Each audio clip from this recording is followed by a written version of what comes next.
Kilat News Updates. Mga balita ngayon, lalaki sinaksak dahil sa utang na 300 pesos sa Bukidnon. Pagdedeklarang unconstitutional sa VP Sara impeachment, pinagtibay ng Korte Suprema. 3.72 million pesos na halaga ng marijuana sa mail parcels na sabat ng BOC na iya. Door-to-door delivery ng mga natenggang balikbayan boxes nagpapatuloy. Ako po si Cesar Soriano para ihatid ang mga nangungunang balita sa buong kapuluan ngayon. Sugatan ng isang magsasaka matapos itong saksakin ng kanyang pinag-utangan ng halagang 300 pesos sa Purok 7, Barangay Bagong Taas, Valencia City, Bukidnon, Kamakailan. Kinilala ang nasaksak na biktima na si alias Toto, 51 anyos, residente ng Barangay 13 ng nasabing lugar, habang ang suspect naman ay kinilalang si alias Benedicto, 54 anyos. Ayon sa ulat, huminto sa isang gasolinahan ng biktima bago ito lapitan ng kanyang pinag-utangan at singilin ang utang nitong 300 pesos. Humingi umano ito ng palugid, ngunit tinanggihan ito ng suspect, saka nito pinagsasaksak ang biktima. Nakapagtamo ng iba't ibang sugat sa katawan ng biktima na nasa maayos ng kalagayan ngayon.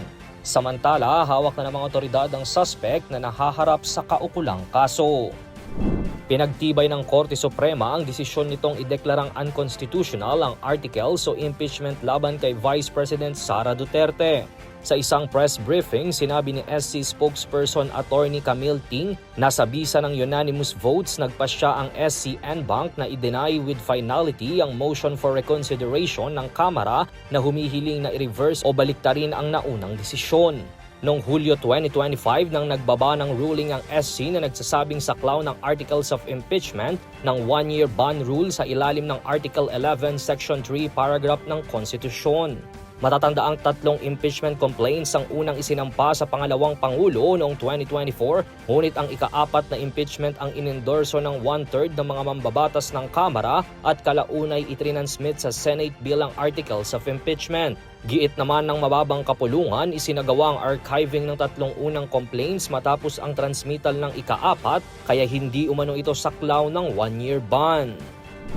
Nasabat ng Bureau of Customs na iya, katuwang ang PIDEA at NAIA Interagency Drug Interdiction Task Group ang 8 inbound parcels na naglalaman ng hinihinalang marijuana na nagkakahalaga ng 3.72 million pesos sa Central Mail Exchange Center sa Pasay City noong isang linggo. Natuklasan ng halos 2.4 kilo ng iligal na droga na itinago sa mga padalang idineklarang damit, dog food at board games matapos ang masusing inspeksyon. Isunuko sa PIDEA ang mga ebidensya para sa kaso at investigasyon.